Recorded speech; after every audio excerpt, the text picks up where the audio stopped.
গ্রামের মতো শান্তি পৃথিবীতে আর কোথাও নেই। আল্লাহর অশেষ রহমত গ্রামের মানুষের উপর, যার কারণে গ্রামের মানুষগুলো এত শান্তিতে বসবাস করতে পারে।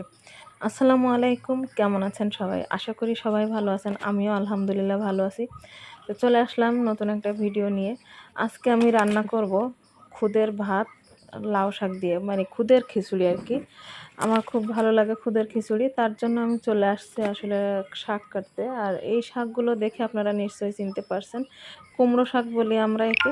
তো এই মিষ্টি কুমড়ার শাক দিয়ে আজকে রান্না করব আমি খুদের ভাত আর কি, খুদের খিচুড়ি। চালের যে ভাঙা চালগুলো থাকে ওইগুলোকে তো সবাই খুদ বলে, এটা তো আর বলার অপেক্ষা রাখে না। তো আমি সেই খুদগুলো দিয়েই আসলে রান্না করব। খুদের খিচুড়িগুলো খেতে অনেক মজা, অনেক বেশি মজা লাগে আমার কাছে। তার জন্যই আমি এখন শাক তুলতে চলে আসছি। তো এই যে দেখেন লাউ শাক, সরি মিষ্টি কুমড়া শাকগুলো আমার তোলা হয়ে গেছে। এখন আমি এগুলো নিয়ে গিয়ে কেটে বেছে ধুয়ে পরিষ্কার করে নেব। তো যারা যারা লাউ শাক কুমড়ো শাক এগুলো দিয়ে খুদের, এই যে দেখেন এই খুদের ভাত খেতে পছন্দ করেন, খিচুড়ি আর কি, তারা অবশ্যই কমেন্ট করে জানাবেন। এই যে দেখেন আমার কুমড়ো শাকগুলো একদম কচি ছিল, এগুলো আমি কুটে সুন্দর করে কুটে নিয়েছি। তো শাকগুলো আমি ধুয়ে পরিষ্কার করে নিব, আর সাথে পেঁয়াজ রসুন কাঁচামরিচ যা যা লাগে সব কেটে নিয়েছি, চালগুলো ধুয়ে নিয়ে আসছি। তো চালের মধ্যে কিছু মসুর ডাল দিলে ভালো হয়। তো আমি পেঁয়াজ রসুন এবং মরিচ এগুলো কেটে দিয়ে দিয়েছি। এখন তেল দিয়ে দিলাম, হলুদ দিয়ে দিচ্ছি, যত প্রকারের মশলা লাগে আমি সব কিছু দিয়ে দেবো। লবণ দিলাম, তারপর এখানে আছে লবঙ্গ, জিরা, দারচিনি এবং এলাচ। তো এই মশলাগুলো আমি দেব, দারচিনি, এলাচ, সরি জিরা, লবঙ্গ এগুলো আমি এমনি দিয়ে দিছি। আর এলাচটা আসলে গুঁড়ো করে নিলাম, কারণ এলাচ গুঁড়ো করে না দিলে না দাঁতের নিচে যখন এলাচের দানাগুলো পড়ে তখন খেতে আসলে ভালো লাগে না, মুখের স্বাদটা নষ্ট হয়ে যায়। তো এখন আমি এগুলো দিয়ে মিক্সড করে নেব। এর মধ্যে আপনারা চাইলে মসুর ডাল দিতে পারেন, মসুর ডাল দিতে হয়, দিলে আরও বেশি মজা লাগে। কিন্তু এই মুহূর্তে আমি মসুর ডাল দিব না, কারণ আমার কিছুটা রান্না করার ডাল আছে, ওই ডালটা আমি আসলে দিয়ে দেবো। আমরা ডাল বেশি একটা খাই না।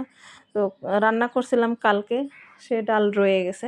তো যাই হোক, আমি এখন এর মধ্যে শাকটাও দিয়ে দিলাম। যেহেতু আমি প্রেশার কুকারে বসাচ্ছি, আপনারা তো দেখে নিশ্চয়ই বুঝতে পারছেন। আর প্রেশার কুকারে দিলে তাড়াতাড়ি রান্নাটাও হয়ে যায়, গ্যাসও বাঁচে, আর সাথে আপনার খিচুড়িটা খুব নরম সফট হয় আর কি। প্রেশার কুকারে যারা একবার খিচুড়ি রান্না করে খেয়েছে তারা দ্বিতীয়বার আর প্রেশার কুকার ছাড়া মানে হাঁড়িতে রান্না করে খেতে চাইবে না। হাঁড়ি বলেন, বলেন কি বলে, রাইস কুকার, এগুলো তো আসলে যতটা না মজা হয় তার থেকে অনেক বেশি মজা হয় প্রেশার কুকারে খিচুড়ি রান্না করলে। তো আমি এগুলো সব কিছু মিশিয়ে নিচ্ছি, এখন এটা আমি চুলোয় বসিয়ে দিব। আর আজকের ওয়েদারটা ছিল অনেক বেশি সুন্দর। এই যে দেখেন আমি জানালা দিয়ে দেখাচ্ছি, সকালবেলায় একদম ঠান্ডা ঠান্ডা একটা পরিবেশ ছিল। আর গত পরশুদিন তো ছিল ঝড়, ঝড় রেমাল। তো যাই হোক, আমি ভিডিওটা কবে আপলোড দিব জানি না। তো এখন আমি এটা আসলে ঢাকনা এখন আটকে দেবো, ঢাকনা আটকে দিলে 2টা সিটি দিলে আমি এটা নামিয়ে নিব। তো যাই হোক, যে যে দেখছেন অবশ্যই সবাই একটু লাইক কমেন্ট শেয়ার করে দিবেন। তো এই যে দেখেন আমার 2টা সিটি দিয়ে পরে আমি নামিয়ে চুলাটা নিভিয়ে দিছি।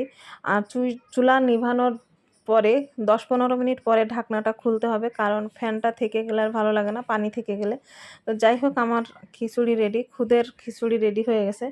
তো যার যার ভালো লাগবে অবশ্যই এভাবে রান্না করে একদিন খেয়ে দেখবেন, যারা আগে কখনো খান নাই, আর যারা খেয়েছেন তো খেয়েছেন। তো সবাইকে ধন্যবাদ যারা যারা দেখছেন। আর আজকের মতো এই পর্যন্ত।